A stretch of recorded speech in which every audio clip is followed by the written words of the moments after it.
إن الحمد لله نحمده ونستعينه ونستغفره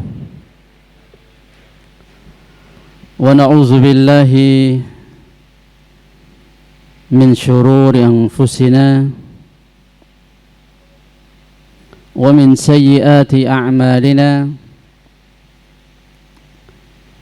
من يهده الله فلا مضل له ومن يضلل فلا هادي له أشهد أن لا إله إلا الله وحده لا شريك له وأشهد أن محمدا عبده ورسوله يا أيها الذين آمنوا اتقوا الله حق تقاته ولا تموتن إلا وأنتم مسلمون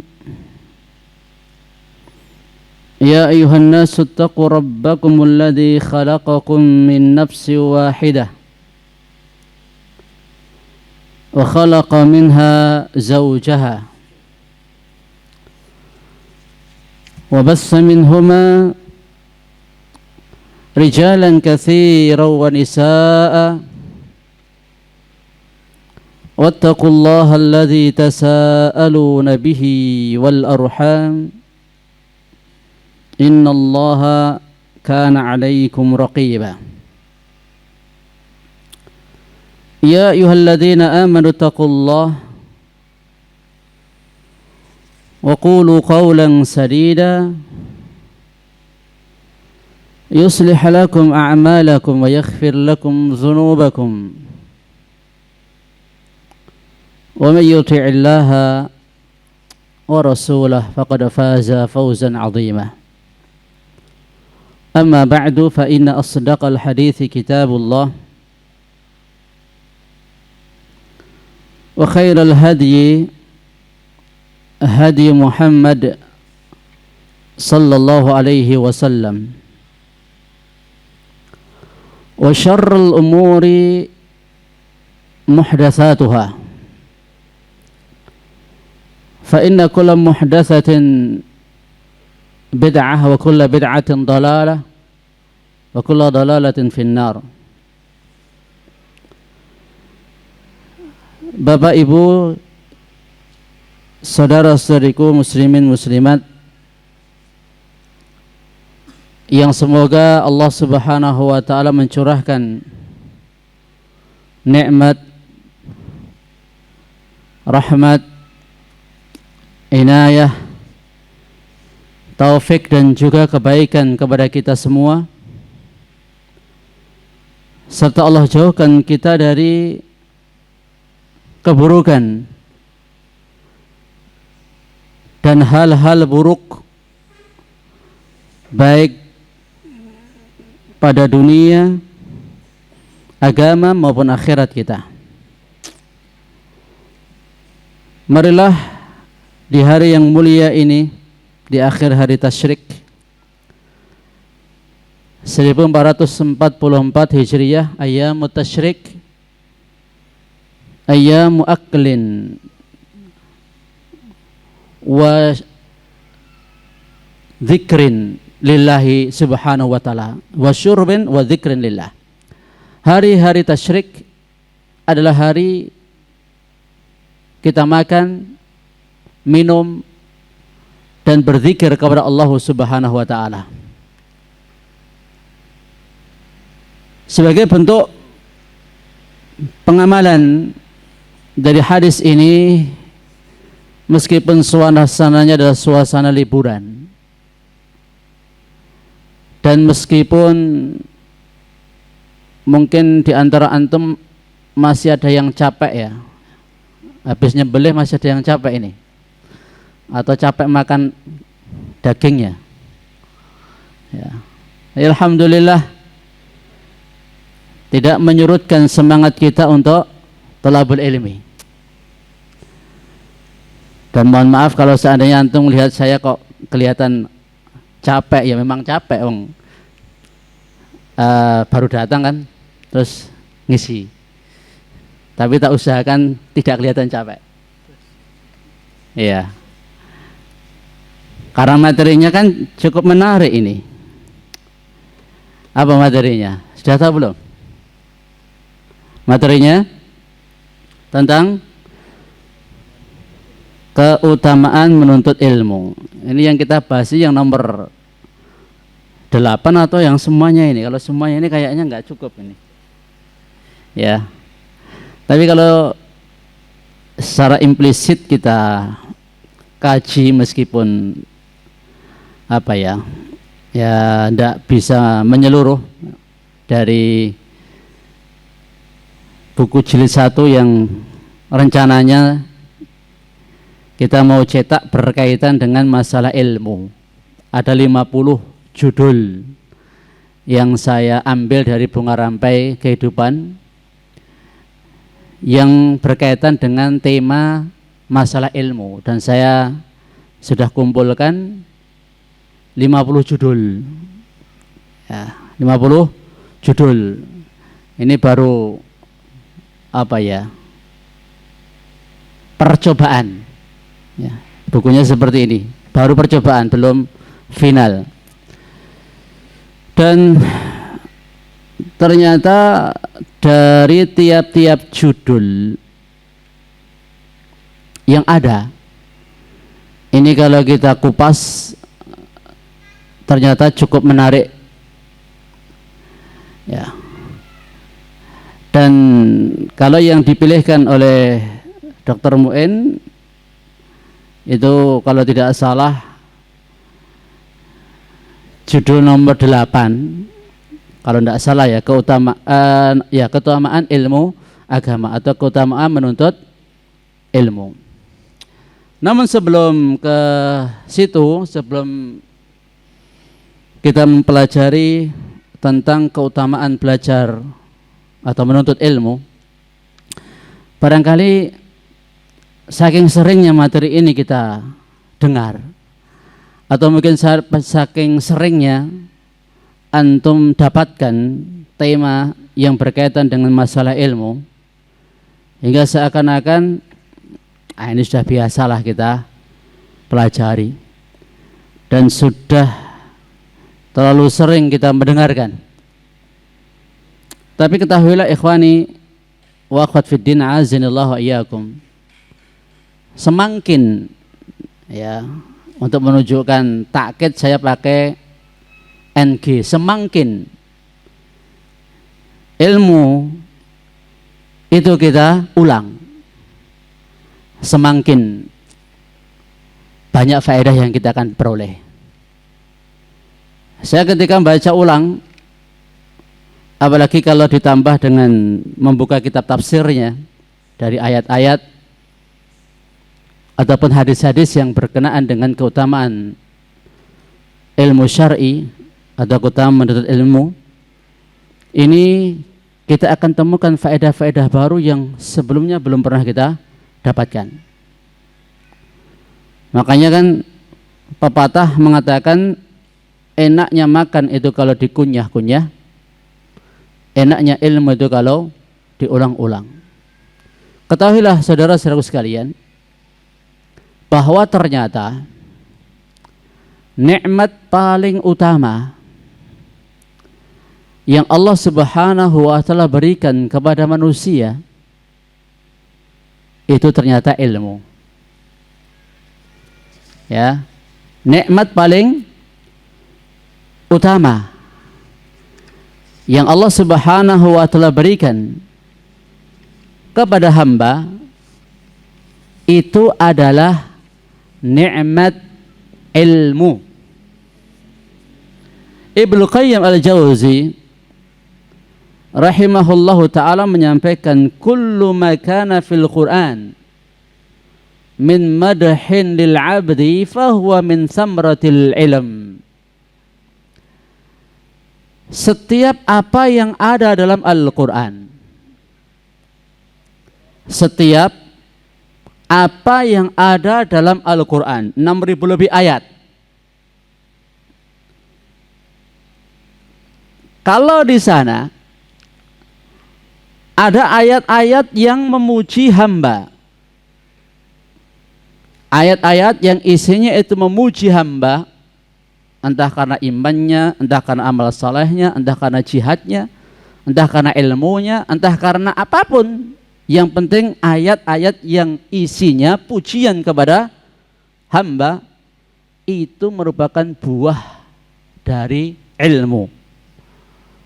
Itu merupakan buah dari ilmu. Wa kullu ma kana fihi min dammin lil 'abdi fa huwa min samratil jahl. Dan setiap apa yang ada dalam Al-Qur'an berupa celaan terhadap hamba, maka itu merupakan buah dari kebodohan. Buah dari apa? Kebodohan. Mungkin sebelum kita langsung aja mengingat waktu, Nabi kita Muhammad sallallahu alaihi wasallam, atau jauh sebelum itu, bapak moyang kita Nabi Adam alaihi salatu wassalam, bukankah Allah subhanahu wa ta'ala memuliakan Adam di atas para malaikat itu dengan ilmu? Wa 'allama Adamal asma'a kullaha. Allah subhanahu wa ta'ala mengajarkan nama-nama segala sesuatu kepada Adam alaihi salatu wassalam. Nama-nama hewan, nama-nama tumbuhan, tentang air, tentang benda hidup, tentang benda mati, tentang manusia. Bahkan kalau di dalam bahasa Arab ada isim tasghir, ya, shaghirun, sughairun, Allah ajarkan juga kepada Adam alaihi salatu wassalam. Pokoknya nama-nama segala sesuatu. Maka kita sebagai anak keturunan Adam, kalau kita ingin mulia, sebagaimana dahulu Allah telah memuliakan bapak kita Adam alaihi salatu wassalam, maka hendaklah mencari ilmu.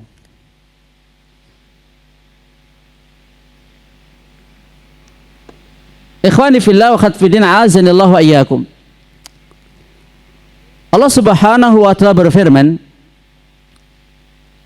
dalam surah An-Nisa ayat 113. Dari sini kita nanti akan tahu bahwa orang-orang yang Allah muliakan di dunia ini dan nanti juga di akhirat, ternyata mereka adalah orang-orang berilmu. Allah berfirman, A'udzubillahi minasyaitonirrajim, wa anzalallahu 'alaikal kitab wal hikmah wa 'allamaka ma lam takun ta'lam wa kana fadlullah 'alaika 'azima. Dan Allah subhanahu wa ta'ala telah menurunkan kepada Nabi Muhammad sallallahu alaihi wasallam Al-Quran. Al-Hikmah sebagian ulama juga menafsirkan adalah As-Sunnah kepada Nabi sallallahu alaihi wasallam. Dan Allah telah mengajarkan kepada Nabi apa yang belum beliau ketahui. Dan karunia yang Allah limpahkan kepada Nabi itu sangat besar, yaitu ilmu Al-Quran, As-Sunnah, dan ilmu-ilmu yang lainnya. Kalau kita jelaskan tingkatan-tingkatan makhluk nanti di akhirat. Karena kedudukan mereka di akhirat tinggi itu juga karena amal mereka sewaktu di dunia juga tinggi, ilmu mereka tinggi, amal mereka juga tinggi.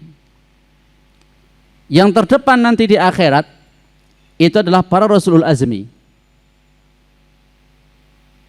Tingkatan yang pertama, tingkatan makhluk pada hari kiamat nanti adalah para Rasulul Azmi. Nabi Nuh, Ibrahim, Musa, Isa, Muhammad alaihi wassalatu wassalam. Dari 5 Rasulullah Azmi ini 2 yang diangkat Khalil, Nabi Ibrahim dan Nabi Muhammad alaihi wassalatu wassalam. 1 yang diangkat maqamah mahmudah, Nabi kita Muhammad sallallahu alaihi wasallam. Derajat beliau sangat tinggi di akhirat, itu juga sebagai buah dari ilmu dan amal beliau yang tinggi sewaktu di dunia. Karena di bawah derajat ulul azim adalah para rasul, di bawah derajat para rasul para nabi, kemudian di bawah derajat para nabi para pewaris nabi, itu para ulama yang meneruskan dakwah Nabi sallallahu alaihi wasallam. Ikhwani fillah wa akhwat fiddin, azanallahu iyyakum. Kita tengok dulu sosok Nabi Muhammad sallallahu alaihi wasallam. Di akhirat beliau terpuji, di dunia beliau juga terpuji. Setiap kali kita salat membaca salawat kepada beliau. Setiap kali azan berkumandang disebutkan nama beliau. Setiap kali bersyahadat disebutkan nama beliau. Sangat tinggi kedudukan beliau. Wa rafa'na laka dzikrak. Kami angkat kepadamu penyebutanmu. Kami mengangkat penyebutan kamu, wahai Nabi sallallahu alaihi wasallam. Diutamakan, ditinggikan oleh Allah Subhanahu wa taala. Kita enggak mengetahui sebatas yang ilmu kita, sebatas yang ilmu yang kita pelajari, tidak ada manusia yang paling tinggi derajatnya selain Nabi Muhammad SAW. Ternyata kalau kita tengok bagaimana dulu keadaan Nabi Muhammad SAW, Allah sifati Nabi Muhammad SAW sebelum itu, ma kunta tadri mal kitab walal iman. Sebelum itu kamu tidak tahu apa itu kitab, apa itu iman. Nabi tidak paham. Bahkan Allah sifati Nabi Muhammad itu ummi. Tahu antum apa itu ummi? Tidak bisa membaca, tidak bisa menulis. Dan Allah Subhanahu wa taala juga sifati Nabi kita Muhammad sallallahu alaihi wasallam, wa wajadaka dhalan fahada. Dan kami dapati kamu dalam keadaan tersesat, lalu kami beri kamu hidayah. Allah berikan Nabi Muhammad sallallahu alaihi wasallam hidayah. Coba, sangat nyengkleng banget enggak keadaannya? Sebelum Nabi diangkat jadi Rasul, dengan setelah Nabi diangkat menjadi Rasul, Allah angkat derajat yang sangat tinggi. Kurang lebih selama 23 tahun Nabi sallallahu alaihi wasallam menerima Alkitab dan Al-Hikmah. Ya. Bisakah kita berubah sebagaimana Nabi kita Muhammad SAW mengalami perubahan yang sangat cepat, mendapatkan ilmu dari Allah Subhanahu wa taala, kemudian dengan ilmu tersebut membuahkan amal. Begitu pula para sahabat-sahabat beliau. Allah Subhanahu wa taala juga ingatkan dalam surah Al-Baqarah 151 sampai 152 supaya kita tahu nanti nilainya ilmu itu lebih dari segala-galanya. Kama arsalna fiikum rasulan minkum yatlu alaikum ayatina wa yuzakkiikum wa yuallimukumul kitaba wal hikmah wa yuallimukum ma lam takunu ta'lamun fadhkuruni adzkurkum washkuruli wa la takfurun. Allah ingatkan nikmat yang Allah berikan kepada para sahabat. Sebagaimana kami telah mengutus kepadamu seorang rasul, yakni Muhammad, dari kalangan kamu yang membacakan ayat-ayat kami, menyucikan kamu, mengajarkan kepadamu kitab dan hikmah, Quran dan sunnah, serta mengajarkan apa yang belum kamu ketahui. Maka ingatlah kepadaku, aku pun akan ingat kepadamu. Bersyukurlah kepadaku dan janganlah kamu ingkar kepadaku.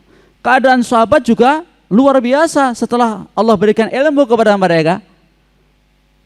Sebelumnya Allah ingatkan, Allah sifati keadaan para sahabat, wadhkuru ni'matallah alaikum. Ingatlah nikmat yang Allah berikan kepada kalian. Idh kuntum a'daan fa'allafa baina qulubikum. Ya, ketika dulu kamu bermusuh-musuhan, lalu Allah Subhanahu wa taala menyatukan hati-hati kalian. Wa kuntum ala syafa hufratin minan nar fa'anqadhakum minha. Dan kalian sudah ada di tepi jurang neraka, Allah selamatkan kalian daripadanya. Dahulu mereka disebut dengan kaum jahiliyah. Kaum jahiliyah yang sangat jauh dari kebenaran, bahkan tenggelam dalam kebatilan, bahkan sudah ada di tepi jurang neraka. Tapi Allah selamatkan mereka dengan ilmu. Allah selamatkan mereka dengan ilmu. Kurang lebih 23 tahun juga. Mereka kaum yang tadinya terbelakang, kaum yang ummi, kaum yang tidak diperhitungkan oleh bangsa-bangsa ketika itu. Ya, tapi Allah Subhanahu wa taala angkat kedudukan mereka. Kuntum khaira ummatin ukhrijat linnas. Kamu adalah sebaik-baik umat yang dikeluarkan untuk manusia. Allah puji mereka.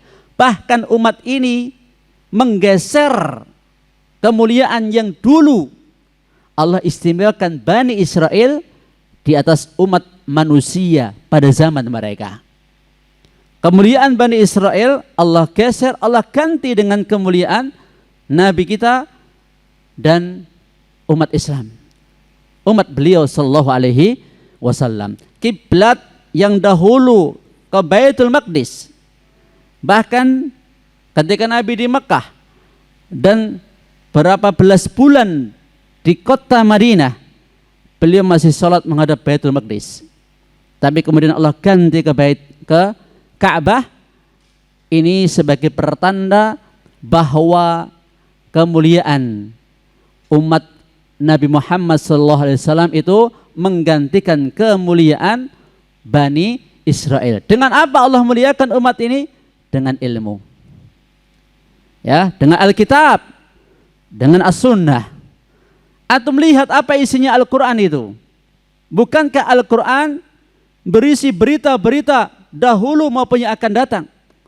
Bukankah Al-Quran berisi sejarah orang-orang dahulu sampai nanti sejarah orang-orang yang akhir? Al-Quran berisi pedoman, petunjuk bagi manusia. Siapapun yang berpegang teguh dengan Al-Quran tidak akan sesat selama-lamanya. Dan siapa yang meninggalkan ajaran Al-Quran, dia pasti akan tersesat.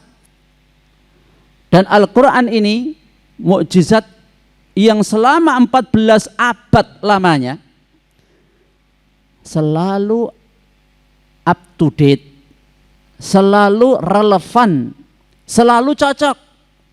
Salihun likulli zamanin wa makanin wa ummatin. Selalu cocok, diterapkan di setiap umat, setiap tempat, siapapun orangnya.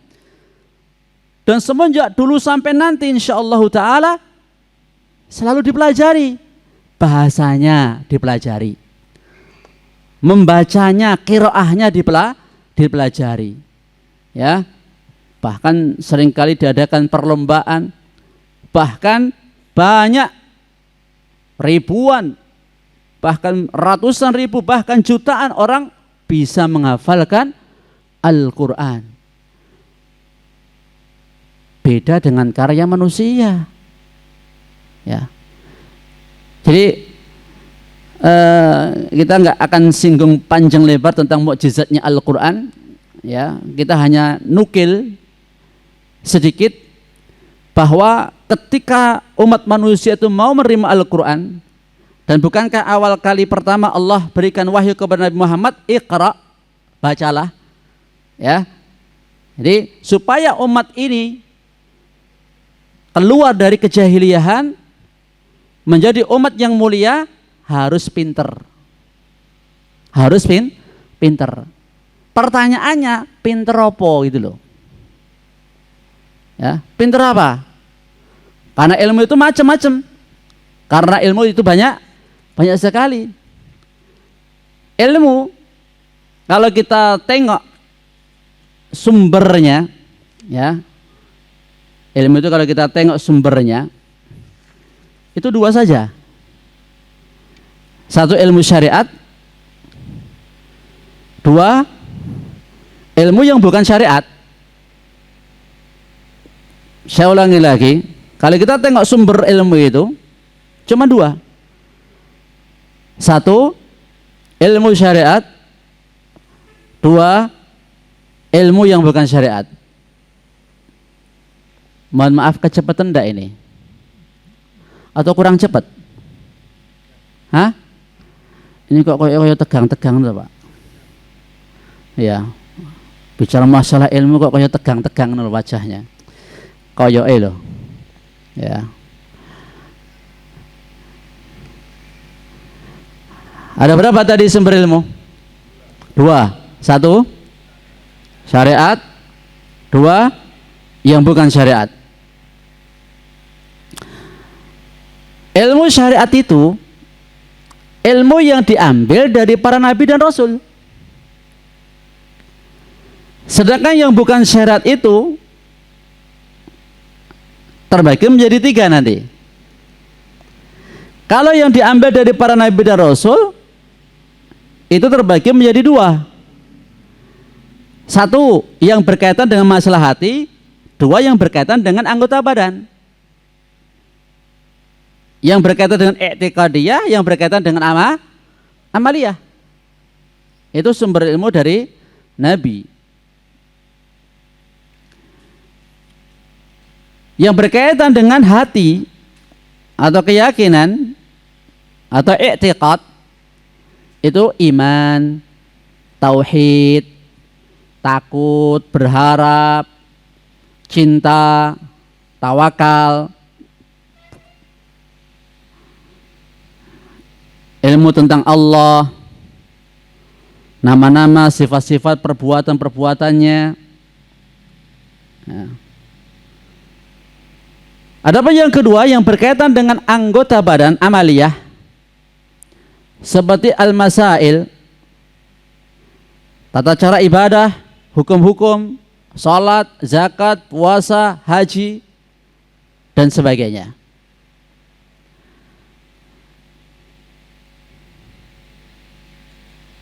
Yang bukan syariat, ya. Yang bukan syariat itu adalah ada yang terpuji, ada yang tercela, ada yang mubah. Yang terpuji, yang ada maslahat dalam urusan dunia, seperti ilmu kedokteran, ilmu hitung, industri, pertanian, tekstil, tenun, dan sebagainya. Yang hukumnya adalah fardu kifayah.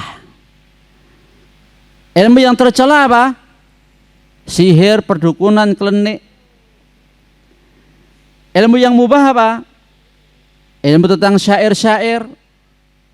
Itu mubah. Cerita-cerita masa lalu dan berbagai macam kejadian dan lainnya. Ikhwani fillah wa atfidin azanillahu wa iyyakum. Kalau kita bagi lagi dua ilmu tadi yang bersumber dari Nabi dan yang bukan sumbernya dari Nabi, ini kalau secara zatnya ilmu itu terbagi menjadi Tiga,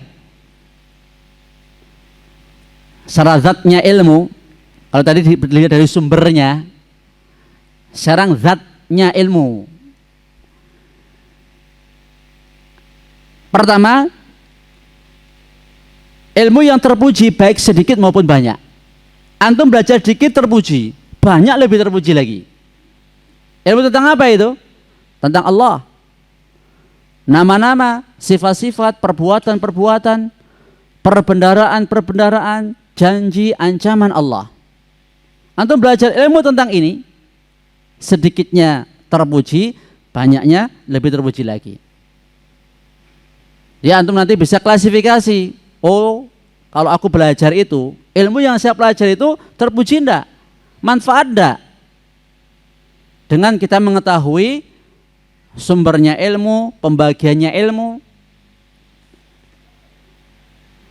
Terus yang kedua, macam ilmu yang tercela baik sedikit maupun banyak. Antum belajar ilmu tersebut sedikitnya tercela, banyaknya tambah tercela. Ya.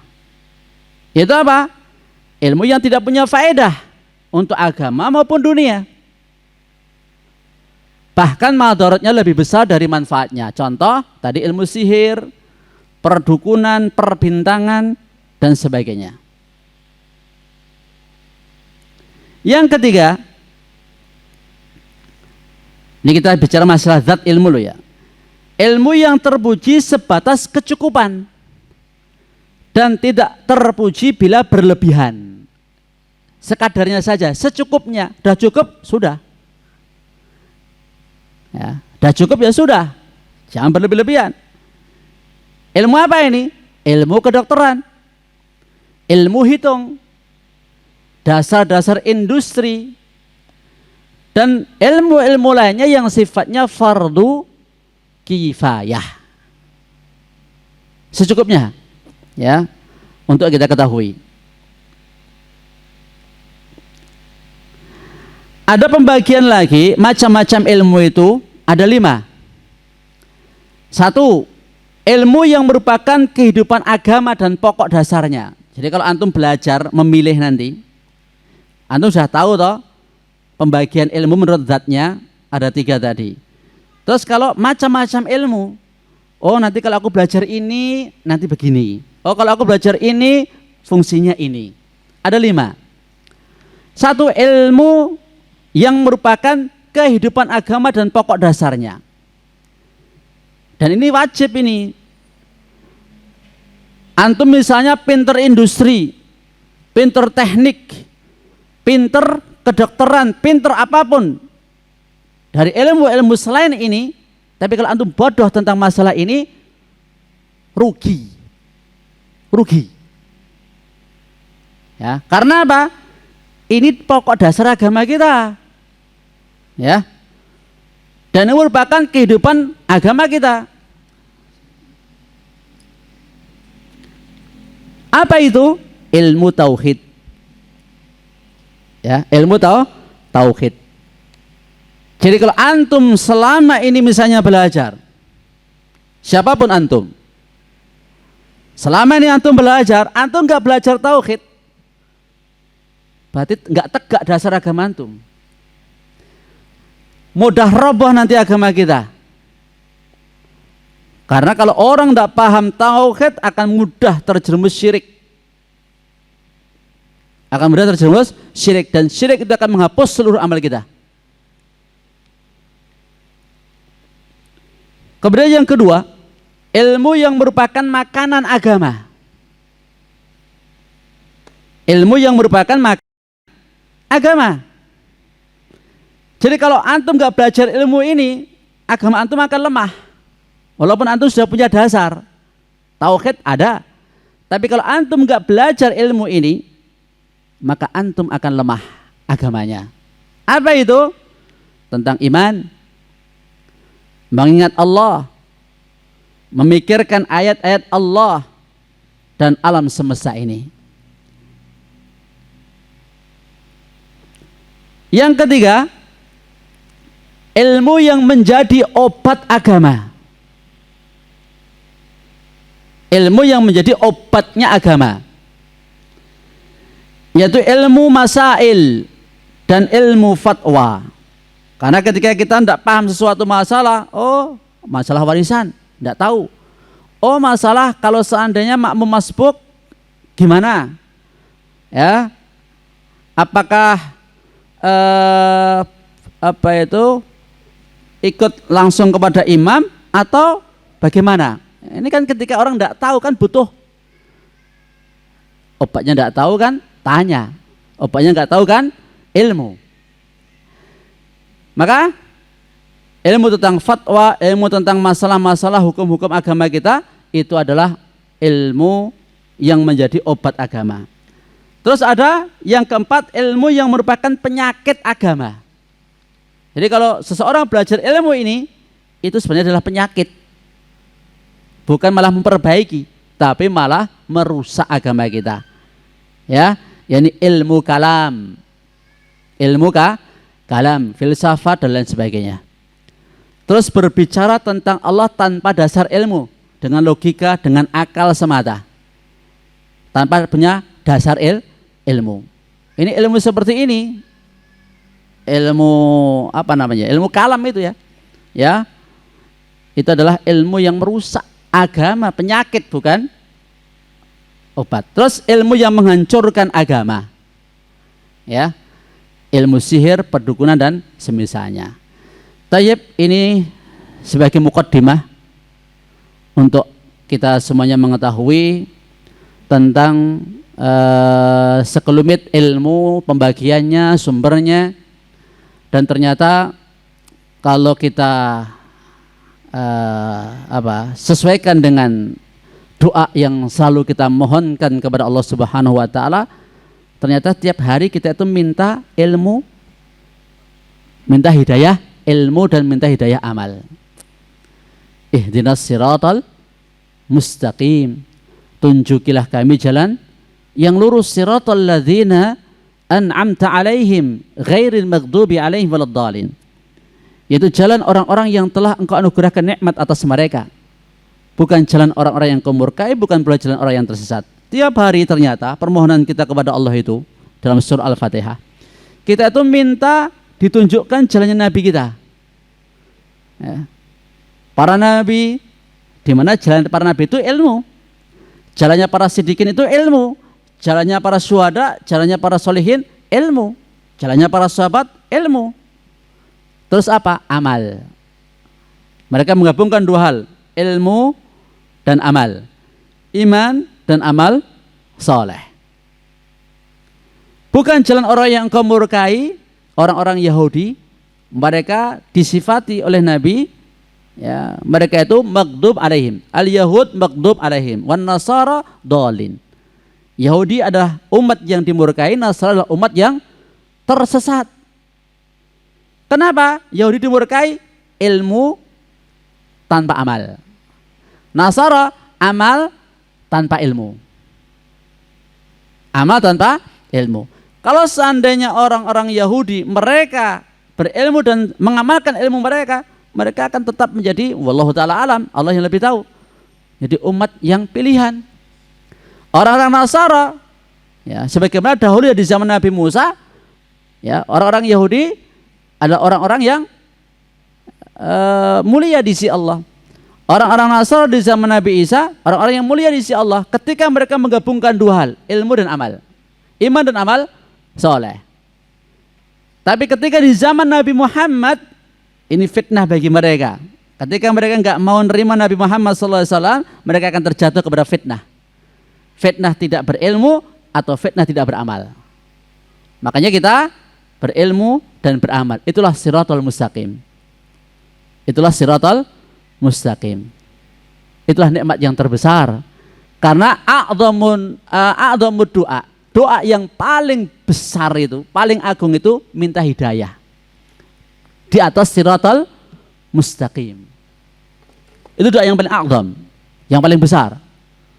Ya. Adapun doa yang paling manfaat itu minta pertolongan kepada Allah.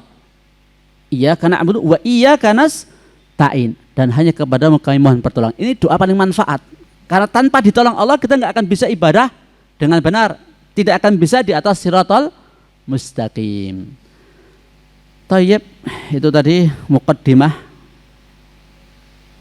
yang berkaitan dengan ilmu. Berikutnya kembali ke judul, kita menyampaikan tentang keutamaan belajar ilmu agama. Sekilas sudah kita singgung tadi bagaimana Allah memuliakan Nabi Adam dengan ilmu. Bagaimana Allah Subhanahu wa taala memuliakan Nabi Muhammad dengan ilmu. Allah memuliakan para sahabat juga dengan ilmu.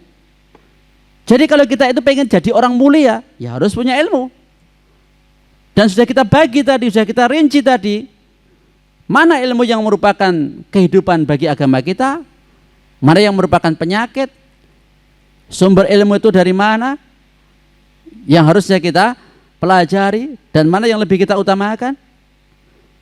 Makanya rugi kalau antum misalnya belajar sampai S3, sampai S4 misalnya. Sudah belum untuk S4? Belum? Belum tahu ya? Ada yang tahu? Yang S4? Ya. Profesor itu S4 atau berapa itu? Ya. Kalau enggak belajar tentang dasar-dasar ilmu agama dan juga enggak mempelajari ilmu yang dulu Allah berikan kepada para nabi, para sahabat, mereka itu adalah orang-orang yang paling bodoh. Mereka adalah orang yang paling bodoh. Ulaika kal an'am. Allah Subhanahu wa ta'ala sifati mereka. Ya siapapun yang mendengar penyampaian saya ini ya supaya mereka tersadar. Ya. Karena mohon maaf, seringkali orang itu kalau sudah punya titel tinggi tapi bodoh terhadap ilmu agama itu, sombong biasanya. Ya, biasanya mereka sombong. Padahal ilmunya mereka itu kalau dibandingkan dengan ilmunya para nabi, ilmunya para sahabat, tidak ada apa-apanya ilmunya mereka itu. Apa yang mereka ketahui? Hah? Ya, misalnya loh ya. Ini untuk mengingatkan kita semua. Seorang spesialis jantung hanya bagian jantung yang dia paham. Ilmu yang lain yang lebih ilmu itu bukan cuma masalah jantung, gitu dong. Ilmu yang lain itu banyak. Ya, makanya ketika seorang sudah mengetahui tentang jantung dan sebagainya, rinciannya sampai spesialis di situ, janganlah sombong. Karena baru sedikit ilmu yang Allah berikan kepada dirinya. Bin nisbah, dinisbatkan, bukan dinisbatkan kepada kita, dinisbatkan kepada ilmu yang merupakan sumber dari agama kita tadi, ilmu syariat atau ilmunya Nabi atau ilmunya para sahabat dan para ulama. Mengetahui teknik misalnya, ya, bagaimana membuat jembatan di atas gunung atau jalan di bawah laut atau satelit di angkasa atau yang konon sudah sampai ke bulan katanya. Kalau cuma ilmu seperti itu kemudian dibangga-banggakan oleh manusia, ya, terus merasa sombong. Ingat, dulu iblis itu jatuh itu ya karena gara-gara sombong itu. Ana khairum min, aku lebih baik daripada dia. Ini ada di nomor apa ya? Salah ucapan berbuntut kekufuran. Nomor 11 ini. Ya. Coba tengok. Ya. Dulu iblis dia mengatakan ana khairum min, khalaqtani min nar wa khalaqtahu min tin. Aku lebih baik daripada dia, Adam. Engkau ciptakan aku dari api, sedangkan dia engkau ciptakan dari tanah. Menurut ilmunya iblis, menurut lo ya, bukan yang sebenarnya. Kan mengklaim toh, iblis kan mengklaim dia lebih baik. Ini loh penyakit ini. Kalau klaimnya betul enggak apa-apa. Kalau kita katakan ilmunya para nabi lebih baik, ya betul memang karena Allah memuji. Quran memuji, sunnah memuji. Dan itu pasti benar. Tapi kalau tidak ada dasar dari Quran maupun sunnah terus mengklaim bahwa iblis lebih baik daripada Adam karena unsur api lebih baik daripada unsur tanah. Kalau ngaku-ngaku kan berapa banyak orang ngaku. Tapi biasanya orang seperti ini nyatanya Allah melaknat iblis. Tadinya iblis itu ahli ibadah loh di surga itu. Iblis itu ahli ibadah di surga. Tapi karena kesombongannya kemudian Allah laknat dia sampai yaumul qiyamah. Dan ketika dia minta kepada Allah ditangguhkan umurnya sampai yaumul qiyamah. Yo, makanya antum kalau umur panjang itu hati-hati. Umur panjang kalau nggak dipakai ke ketaatan, lambok yo dikasih umur kayak iblis ya malah ciloko toh. Mau antum dikasih umur 1000 tahun. Orang Yahudi kan begitu. Wadda katsir min ahli kitab wala tajidannahum ahrasan nasi ala hayati wa minal ladzina asyraku yawaddu ahaduhum law yu'ammaru alfasana. Orang-orang Yahudi salah seorang di antara mereka menginginkan diberi umur 1000 tahun. Mereka lebih tamak hidup di dunia ini daripada orang musyrik, orang Yahudi itu. Ya. Dan mereka juga seringkali mengklaim nahnu abna'ullah wa ahibba'u. Kita ini anak-anaknya Allah, wali-walinya Allah dan kesayang-kesayangannya Allah. Mereka juga mengklaim la yadkhulul jannah illa man kana hudan aw nasara. Enggak akan masuk surga kecuali Yahudi dan Nasara. Mereka juga mengklaim la yadkhulul lan tamassana an-naru illa ayyama ma'dudah. Kita enggak akan masuk neraka kecuali cuma beberapa hari saja. Menurut anggapan mereka karena mereka dulu berbuat salah menyembah patung sapi selama 40 hari, kita nanti masuk neraka paling 40 hari. Setelah itu kalian yang masuk neraka. Wahai umat Islam. Yo, kan mengklaim-klaim itu penak banget itu. Mengklaim-klaim itu. Ya. Tapi kalau kita menyatakan ini loh yang benar ini bukan kitanya. Kalau kita kan masih timbang benar enggak sama yang barometernya ini. Makanya Nabi Ibrahim itu jadikan barometer dalam imam, dalam tauhid. Inna Ibrahim kana ummatan qanitan lillahi hanifan walam yakum minal musyrikin. Antum bisa baca di surah An-Nahl 120 sampai 123. Allah berikan 9 keistimewaan kepada Nabi Ibrahim supaya antum tahu bahwa orang-orang yang mengklaim Ibrahim itu agamanya seperti mereka Yahudi mengklaim ya Ibrahim masuk milahnya mereka. Nasrani mengklaim seperti itu. Musyrikin zaman Nabi juga mereka merasa di atas milahnya Ibrahim. Semuanya klaim semua itu. Ya, Allah bantah semua kok itu kok. Dan bukan di sini tempat kita membantah. Saya cuma sebutkan bahwa orang yang tidak ditopang dengan ilmu yang benar, Quran dan Sunnah, ini menyimpang. Termasuk Fir'aun. Dahulu dia mengatakan, ya qaumi alaysa li mulku Misr wa hadhil anharu tajri min tahti afala tubsirun. Wahai kaumku, bukanlah kerajaan Mesir itu milikku dan bukankah sungai-sungai ini mengalir di bawahku? Apa kamu enggak lihat? Sombong kan? Padahal dia sudah diberi kekuasaan yang sangat tinggi oleh Allah Subhanahu wa taala, tapi tidak punya iman, tidak punya ilmu, tidak punya amal yang soleh. Qarun juga seperti itu. Innama utitu ala ilmin indi. Aku dikasih harta itu karena ilmuku. Ilmu apa yang dimiliki Qarun? Apakah ilmu Quran dan Sunnah? Apakah ilmu yang bersumber dari Nabi? Yaitu Nabi Musa alaihissalam. Ilmu apa yang dimiliki Qarun? Hah? Sampai dia punya harta yang kunci-kunci perbendaharaannya berat dipikul oleh orang-orang yang kuat. Enggak manfaat ilmunya Qarun, walaupun dia pintar cari duit. Ya. Maka tilka ummatun qad khalat, itulah kisah umat-umat yang terdahulu. Bisa kita jadikan ibrah untuk umat yang datang belakangan. Kita ini makanya kita selalu minta ihdinas siratal mustaqim, ihdinas siratal mustaqim. Tunjukkan jalannya ilmu, jalannya amal, jalannya para nabi, siddiqin, syuhada dan salihin. Baik. Selanjutnya dulu kita juga keutamaan belajar ilmu agama atau keutamaan menuntut ilmu bisa dilihat di nomor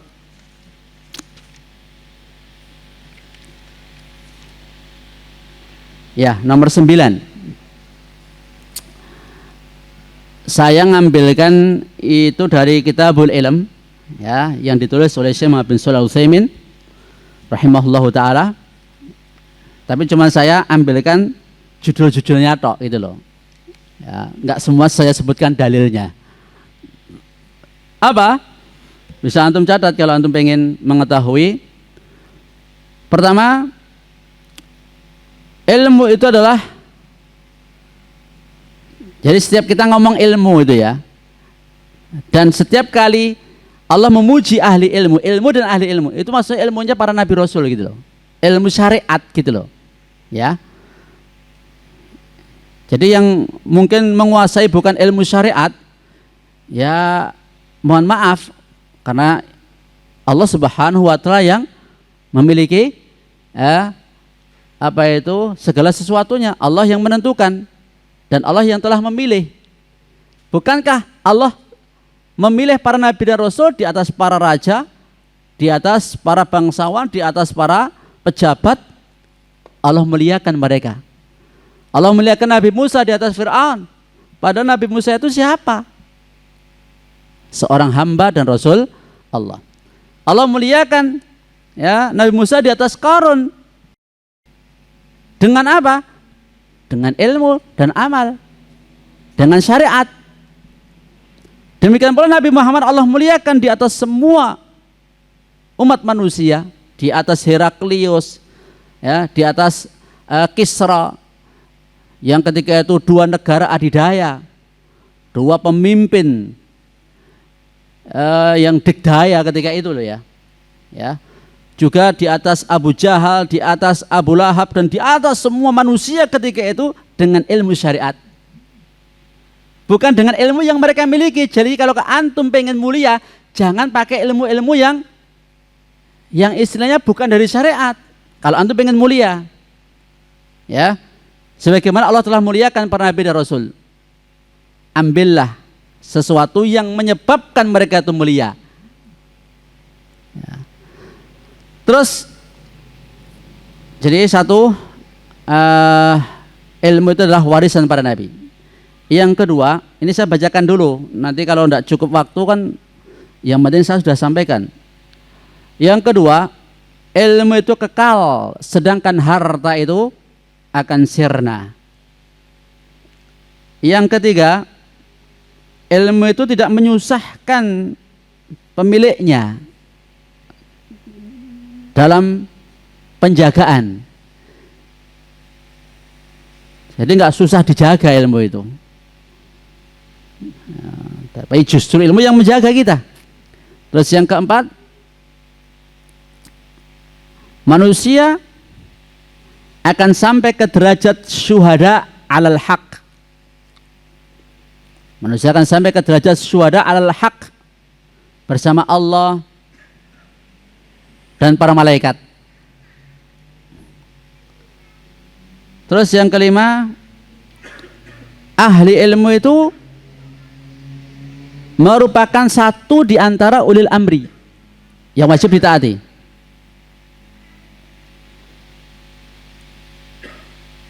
Terus yang keenam,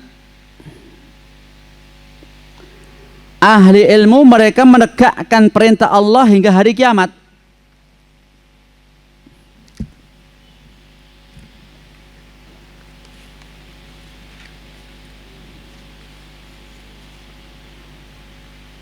Oh, nomor 8 ya, bukan nomor 9 tadi, nomor 8. Terus, ilmu merupakan jalan pintas masuk surga.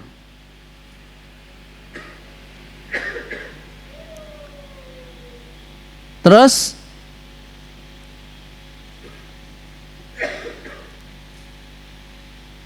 Nabi Shallallahu Alaihi Wasallam tidak menganjurkan untuk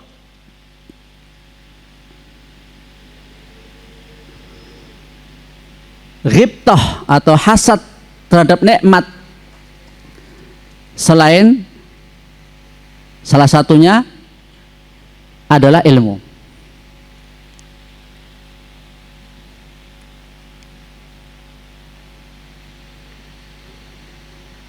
Terus kepahaman agama sebagai syarat Allah memberikan kebaikan pada diri hamba. Paham agama, syarat Allah berikan kebaikan.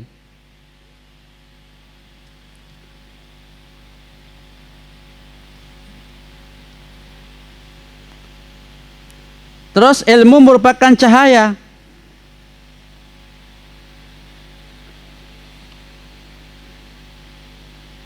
yang menerangi hamba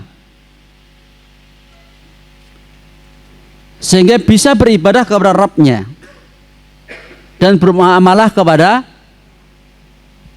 hamba-hambanya.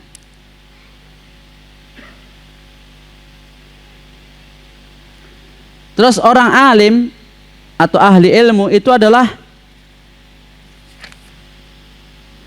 cahaya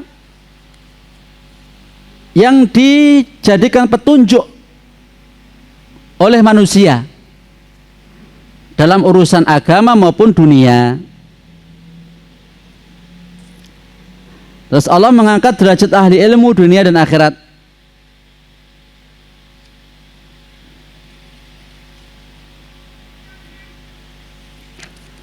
Dan masih banyak lagi. Ini aja kalau kita sampaikan waktunya tidak cukup. Atau jam berapa, Dok? Ya. Hah?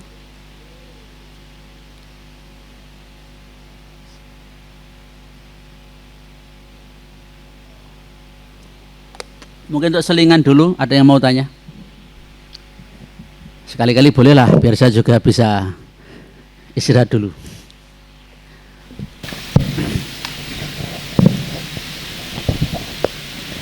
Bismillah. Assalamualaikum Ustaz. Salam. Kaitan masalah yang kita dibolehkan hasad, itu ilmunya apa amalannya? Tadi Ustaz mengatakan bahwa kita boleh hasad dengan tadi ilmu. Lah ada orang punya ilmu tapi tidak diamalkan, itu bagaimana? Terima kasih.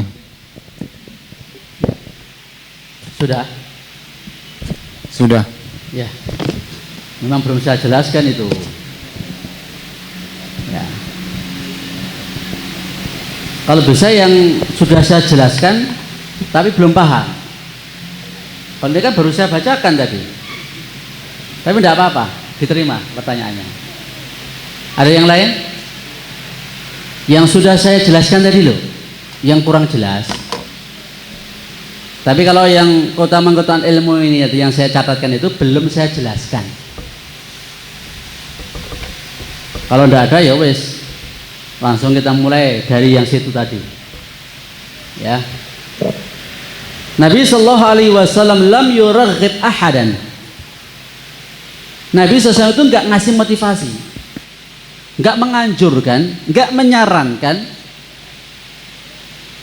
untuk ghibtah terhadap seseorang ala syai'in minan ni'am, atas sesuatu nikmat allati an'ama Allah biha, yang Allah berikan kepadanya, illa ala ni'matain, kecuali dua.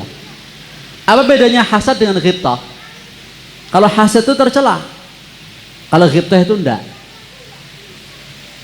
Ghibtah, ya, kalau ghibtah itu seseorang itu ingin mendapatkan nikmat seperti yang orang lain telah dapatkan, tanpa berharap nikmat itu hilang dari dia, dan dia tidak benci dengan orang tersebut.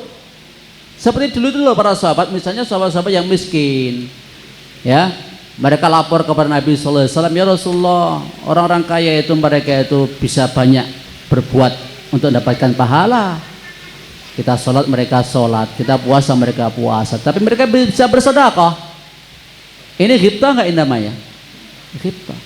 Semangat. Ya. Umar bin Khattab, ketika Nabi motivasi para sahabat untuk infak sedekah pada waktu perang Tabuk, Umar berkeinginan, saya akan mengalahkan Abu Bakar. Ya, saya akan mengalahkan Abu Bakar. dia infakkan separuh hartanya. Tapi kemudian ketika soalnya Umar bin Khattab tahu Abu Bakar itu kalau infak itu banyak gitu loh. Makanya dia bertekad, aku akan mengalahkan Abu Bakar. Dia rumongsone ya, nyerahke separuh bondo iku wis akeh. Ya, dia akan mengalahkan Abu Bakar. Ini kan termasuk semangatnya para sahabat dalam beramal. Itu loh.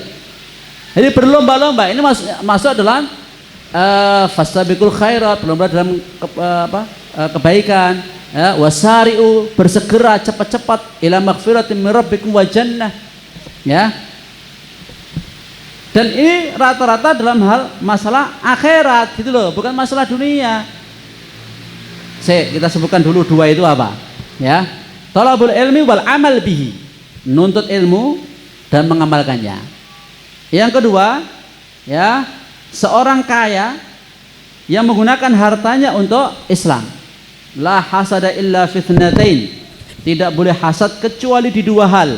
Rajulun atahu Allahu malan fasallatahu ala halakati fil haq, wa rajulun atahu Allahu hikmatan fayaqdi biha wa yu'allimuha. Ya, tidak boleh hasad kecuali dua hal. Satu, seorang yang Allah berikan harta kepadanya, dia gunakan di jalan kebenaran. Dan seorang yang Allah berikan hikmah, ilmu, lalu ia memutuskan hukum dengannya dan mengajari umat manusia. Jadi yang terpuji itu dua, yang kita boleh iri, nah, dalam arti kita boleh ingin seperti itu, dapatkan nikmat seperti yang telah Allah berikan kepada dia. Orang yang berilmu dan beramal. Jadi kalau orang punya ilmu nggak beramal, antum nggak usah iri. Iya. Terus yang kedua, kaya dan beramal. Kalau cuman kaya tok antum nggak usah iri. Paham? Mbok kaya kaya Qarun to, moh. Tok ya. Tenanan apa tok e? Antum tak kasih gambaran ya. Kalau di depan jalan ini ada Mercedes-Benz lewat. Ada Lamborghini lewat. Deretan mobil-mobil mewah. Ratusan mobil-mobil mewah, ya, kemudian berlian, kemudian emas dengan segala sesuatunya lewat, apa istilahnya apa itu, karnaval, kayak orang karnaval gitu loh, ya, milik satu orang tok, kuda-kuda yang indah yang anu, antum kepencet nggak? Iki sopo toh, wong di bondo semene ukai semene ape, antum kepencet nggak? Hah? Masa cuman ilusi, enggak tenanan, coba yang tenanan. Ya. Dulu juga gitu, Qarun ketika dia tampilkan hartanya itu, ada dua kubu manusia. Yang satu, ya, alangkah indahnya kalau kita punya harta seperti yang dimiliki Qarun. Tapi orang yang punya ilmu ya apa? Celaka. Ya, celaka Qarun itu. Makanya antum kalau punya ilmu syar'i, kalau punya harta tok dan modalnya kayak Qarun itu ndak punya ilmu syar'i, ciloko gitu. Berani antum bilang gitu? Atau bejo? Coba, wah bejo tenan. Apa meneh dipek mantu karo dheweke? Apa meneh dhek 6 orang duwe bojo misale. Lah, bejo tenan toh? Bejo apa? Ndak. Nah, itu. Kalau cuman itu tadi loh ya. Jadi mindset itu perlu kita luruskan gitu dalam hidup itu. Sugih ngopo kok sugih orang gue ngamal we. Ora manfaat gitu loh. Justru akan jadi balak nanti. Ya. Kalau orang dikasih nikmat harta tapi gak dipakai di jalan yang benar. Demikian pula ya dan billah dikasih nikmat ilmu walaupun dia S1, S2, S3 atau S4 sekalipun, tapi kalau tidak digunakan untuk beramal ilmunya itu, ya dan billah, ya ciloko, ya. Kayak rahib-rahib, ya, ruhban-ruhban, ahbar, habar-habarnya orang-orang Yahudi, mereka itu orang alim, tapi mereka tidak mau tunduk kepada agama Allah Subhanahu wa taala, syariat Islam ini, ya mereka ya maghdub alaihim, ya bahkan dhalin juga, ya dan billah. Jelas ya? Itu penjelasan saya yang pertama. Kemudian keutamaan ilmu, Yang kedua, atau kalau yang saya tuliskan tadi itu nomor 1, itu adalah warisan para nabi. Ilmu merupakan warisan para nabi. Kalau harta itu kan warisan para raja. Makanya ketika Umar radhiyallahu anhu membandingkan kehidupannya Nabi dengan kehidupannya Kisra Kaisar, nangis kan Umar. Kok nyengkelengnya jauh sekali antara kehidupan Nabi sehari-hari dengan kehidupannya Kaisar dan Kisra. Nabi sangat-sangat sederhana, tapi mereka sangat-sangat bergelimangan harta benda dunia. Apa Nabi katakan kepada Umar? Ya, atardawna ya ibn al-Khattab, tidakkah kamu ridha ya ibn al-Khattab? Lahumud dunya walanal akhirah.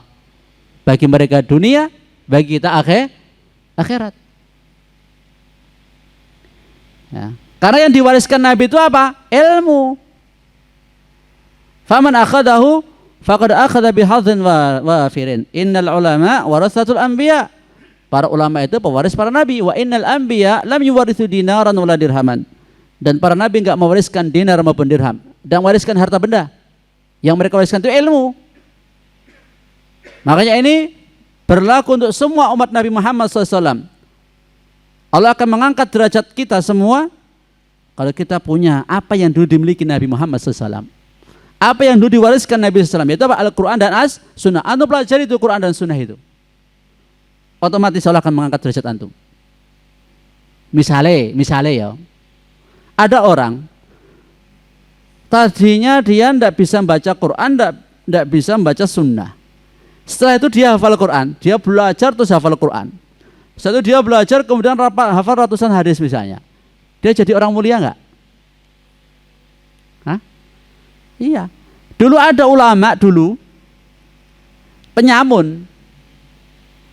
Kalau jadi penyamun itu mulia enggak? Ya enggak mulia. Tapi setelah dia bertobat, dia kemudian belajar ilmu agama sampai jadi ulama. Sekarang pun juga ada seorang ulama yang dulu mantan pemain bola. Ya, mantan pemain bola. Ya, yang kemarin datang ke Indonesia, ada daurah di Batu. Tapi sekarang jadi ulama.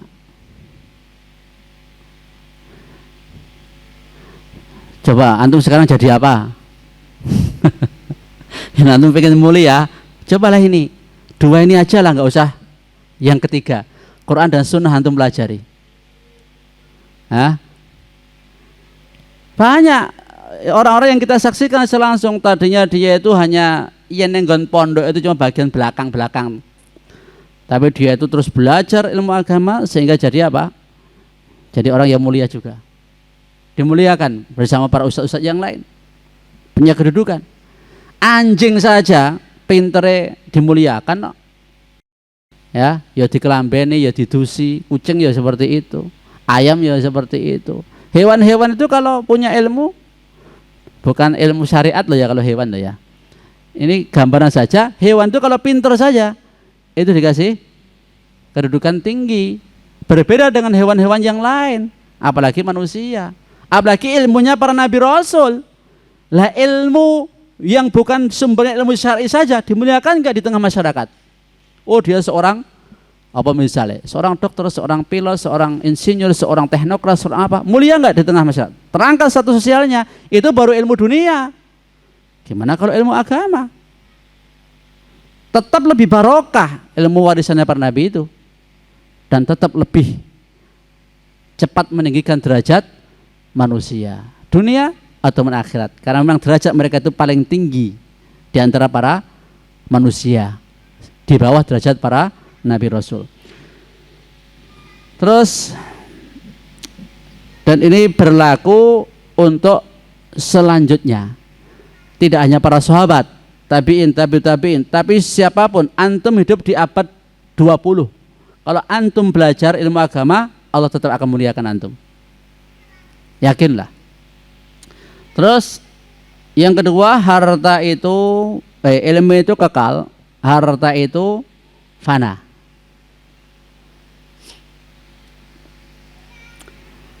Ilmu itu kekal, harta itu fana. Antum masih nemukan nggak hartanya Qarun? Hah? Atau kerajaannya Fir'aun? Antum masih nemukan? Atau sudah hancur, sudah hilang? Cuma legendanya yang masih ada ya. Tapi kalau ilmunya para nabi, para rasul, demikian pula orang-orang yang mengikuti nabi rasul, langgeng loh. Taruhlah misalnya Abu Hurairah radhiyallahu anhu. Dalam sisi harta beliau itu miskin. Pernah beliau itu jatuh dari mimbar seperti orang kena penyakit ayan, padahal saking laparnya beliau. Beliau termasuk Ahlussuffah. Ya. Tapi Allah angkat derajat beliau 3,5 tahun meguru sama Nabi SAW. Allah angkat derajatnya. Beliau adalah sahabat yang paling banyak meriwayatkan hadis Nabi SAW. Lebih dari 5.000 hadis yang diriwayatkan dari Abu Hurairah radhiyallahu taala anhu. Walaupun ada penjelasan para ulama yang paling banyak itu Abu Bakar dalam meriwayatkan hadis Nabi SAW. Ya. Terus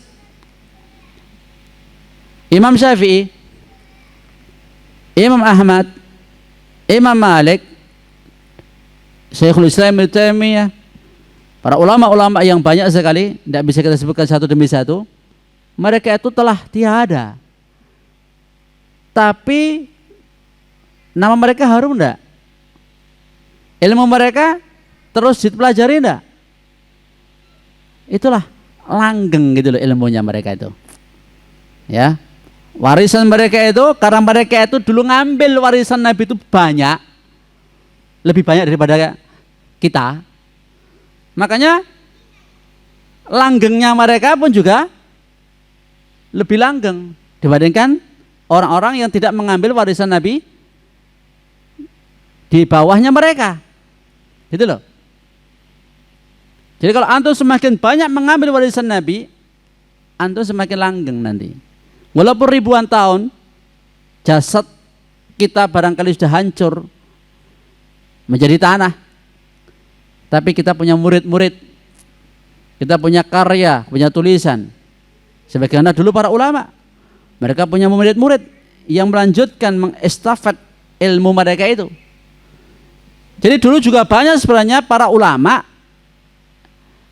ya, seperti Imam Syafi'i itu banyak sebenarnya. Tapi kenapa mereka namanya tidak seharum namanya Imam Syafi'i? Dulu yang selevel dengan Imam Ahmad juga banyak. Sekarang ini pun yang selevel dengan Syekh Albani juga banyak sebenarnya. Ya, yang selevel dengan Syekh, ya, Syekh yang sampai sekarang masih harum nama mereka itu juga banyak. Tapi kenapa? Ya itulah, ya, ilmu amal, dakwah sabar. Itu ya, semakin banyak kita mengambil warisan Nabi Rasul, semakin tinggi derajat kita. Ya. Terus udah selesai ya? Lanjutkan sedikit. Atau mungkin azan dulu. Azan dulu atau nanti adanya? Seperti biasa. Bisa mundur. Ya. Baik. Yang selanjutnya, idza matal insan inqata amalu illa min thalath. Kalau manusia mati, putus semua amalnya itu kecuali dari 3 hal. Sedekah jariyah, atau ilmu yuntafa bi waladin shalihin yad'ulah. Sedekah jariyah, tanah yang diwakafkan, sumur yang digali, pohon yang ditanam, ya, mushaf yang diwakafkan, disedekahkan, masjid yang dibangun, jadi pahala yang mengalir. Terus ilmu yang dimanfaatkan, anak soleh yang mendoakan. Makanya banyak orang tua memahami bahwa nanti yang akan manfaat untuk dia itu adalah anak-anaknya, doa anak-anaknya. Itu enggak sepenuhnya salah dan memang betul. Namun di sana ada anak-anak maknawi. Kalau ini kan anak-anak secara nasab gitu loh ya, anak laki, anak perempuan. Kalau mereka soleh, solehah, mendoakan orang tua, ini amal jariah, manfaat untuk orang tua. Kayak ada orang tua yang diangkat derajatnya oleh Allah Subhanahu wa taala. Dia tidak tahu dari mana asalnya, dari doa anaknya. Gimana kalau antum punya anak-anak yang tidak hanya anak secara nasab, tapi anak-anak secara maknawi, santri-santri antum, murid-murid antum, yang antum ajari ilmu agama kepada mereka, mereka doakan kebaikan untuk antum. Makanya Syekh Abdurrahman As-Sa'di rahimahullah ta'ala di dalam syarah Bahjah Qulubil Abrar, beliau menjelaskan bahwa anak-anak itu meliputi anak-anak secara nasab kita dan anak-anak secara maknawi, yaitu murid-murid kita. Ya. Kalau nyetak murid mungkin antum bisa ribuan ya. Kalau nyetak anak bisakah antum ribuan? Nah, ini pentingnya kita membuat lembaga pendidikan atau ya semacam tempat kajian. Ya toh? Tempat kajian. Nah, semacam inilah. Ya mungkin lebih baik lagi kalau ada taksil gitu loh. Jadi ngaji siapa yang betul-betul serius belajar, intensif gitu loh. Belum ada ya yang intensif. Perlu itu. Ya. Belajar yang intensif itu perlu. Kan saya kasih motivasi tadi. Atau mau ngambil bagian banyak enggak warisannya Nabi itu? Anu sekarang jadi apa? Terus nanti mau apa? Gitu loh. Ah, aku udah puas lah, sekarang aku udah harta udah cukup, istri juga udah cukup, anak udah cukup, kerjaan sudah cukup, ilmu yang belum cukup. Ya. Makanya silahkan antum semuanya saja. Nggak usah pandang usia, pandang umur, sing penting sapa sing pengen dimuliakan Allah. Ya rafa'illahu alladziina aamanu minkum walladziina utul ilma darajat. Allah akan angkat derajat orang yang beriman di antara kamu dan yang diberi ilmu beberapa derajat.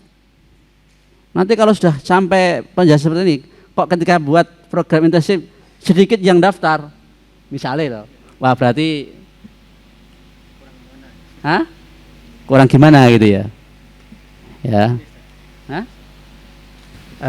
biasanya gini Ustaz nih, kalau sudah tua ini ya, sing sinau gini anak-anakku wae lah, nak pondok sing tua terus cukup lah, wis tua apalane ra kuat, nah itu gimana Ustaz? Itu syubhat itu. Ya. Itu syubhat. Gen sing lanjutke anak-anakku wae. Aku wis tuwa ya. Ya. Sing lanjutke gen anak-anake. Sering antum mendengar ucapan seperti itu? Sering.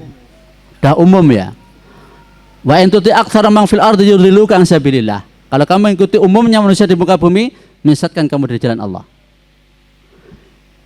Apakah dulu Nabi itu seperti itu semboyannya? Nah terus kalau Nabi tidak punya anak, ya, dan dulu misalnya Syekhul Islam Ibnu Taimiyah tidak menikah, tidak punya anak, Imam Nawawi nggak menikah, nggak punya anak, kucur nih alasannya ngono kuwi.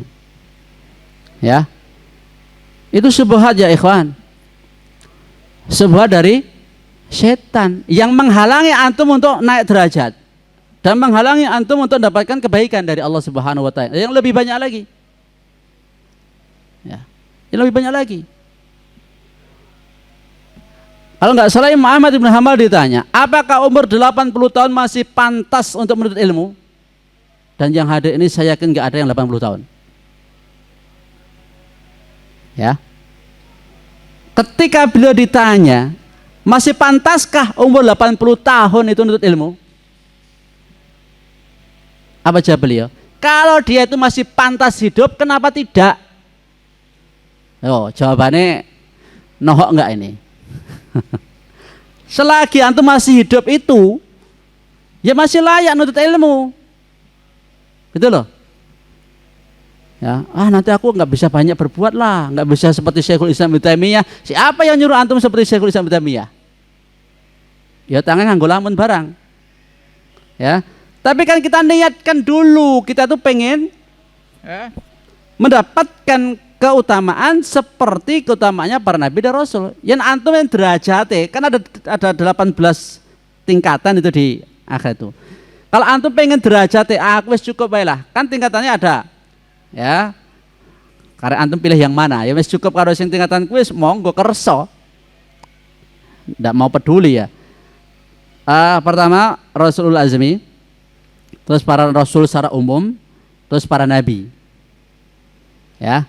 Terus di bawahnya adalah para ulama, pewaris para nabi yang mewarisi ilmunya juga jihadnya.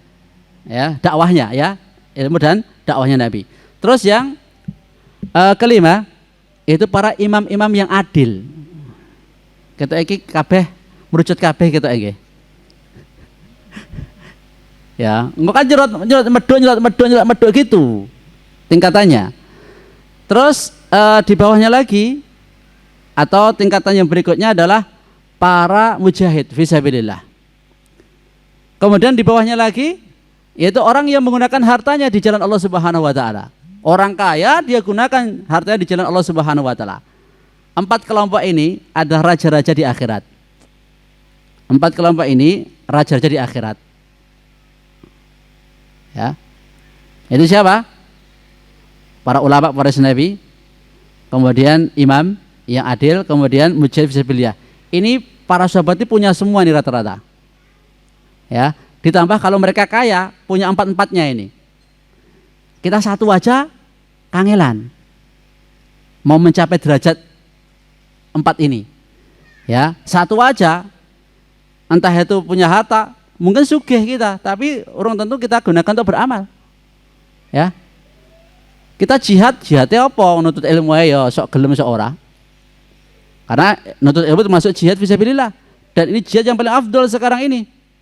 Daripada jihad dengan agama akan tegak dengan 2 hal. Al-ilmu wal burhan, al-qital wasinan. Ilmu dan penjelasan. Pedang dan perang. Ya, sebelum tegak jihad dengan qital, perang dan pedang, maka dengan ilmu dulu. Dan ini aja subhatnya sudah tidak bisa dilawan. Aku wis tuwa. Gen anak-anakku engko sing neruske. Lah piye mau tegak agama? Toh kalau seandainya itu satu orang tok misale sing ngono kuwi. Misale ya. Lah yen sak kabeh kaya ngono kuwi terus piye yo? Gek sak ora malah sak pati tok, sak donya do ngono kuwi piye? Hah? Nanti belajar agama itu hanya didominasi anak kecil tok, sing tua-tua wis dadah. Gitu ya. Atau cukup kalian aja yang belajar. Kalian aja yang masih punya semangat, masih punya langkai cik dawa. Orang-orang tua ini wis tutwuri handayani wae. Ketoke apik to omongane, ketoke bijak to seperti itu. Tapi janjane kuwi ya tadi. Nanti kalau saya jelaskan 18 ya. Kan ada ini 4 ya, 4 ini raja-raja di dunia, ya raja di akhirat. Terus ada nomor berapa? 3 tambah 7. Ya, terus 8 sampai 12 itu tingkatan orang-orang yang masuk surga tanpa tersentuh neraka. Terus nanti 13 sampai 13, 14 itu golongan-golongan yang bisa masuk surga, bisa masuk neraka. Terus kemudian yang ke 15 sampai 17 itu golongan penduduk neraka. Yang ke 18 golongannya jin. Bangsa jin mereka juga bertingkat-tingkat. Nah, barangkali terus di bawahnya orang yang menginfakkan hartanya fisabilillah adalah orang-orang yang hanya fokus mengurusi ibadah untuk dirinya sendiri. Ya, dia sholat, dia puasa.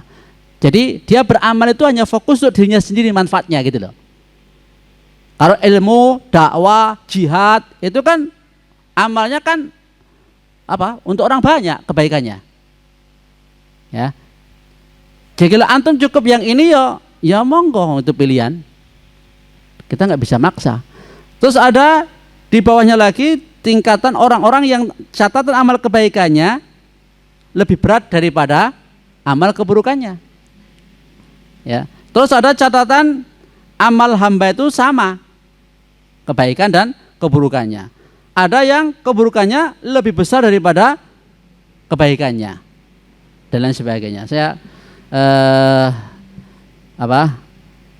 sebutkan itu di Bunga Rampai nomor 213 kalau tidak salah.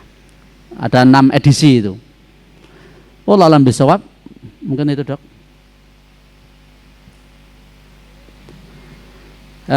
Saya tidak bisa serap semuanya nih, karena memang materinya banyak ya, dan memang kalau kita kembalikan kepada ilmu din itu memang tidak ada batas akhirnya kita belajar, dan semakin kita belajar semakin tahu bahwa kita itu banyak yang tidak tahu ya.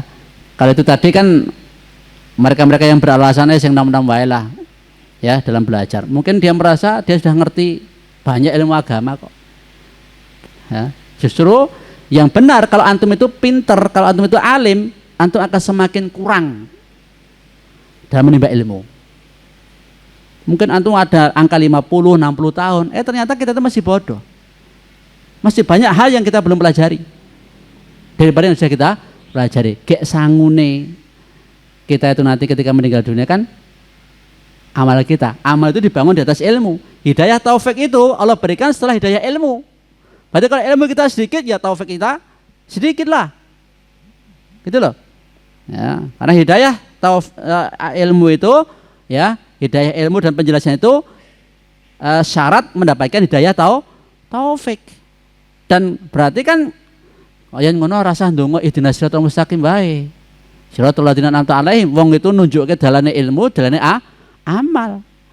Dan kita berarti sudah merasa cukup dengan yang kita miliki. Itu subhat yang harus diluruskan. Wallahu a'lam bishawab. Subhanakallahumma hamdika asyhadu an la ilaha illa anta astaghfiruka wa atubu ilaik. Assalamualaikum warahmatullahi wabarakatuh.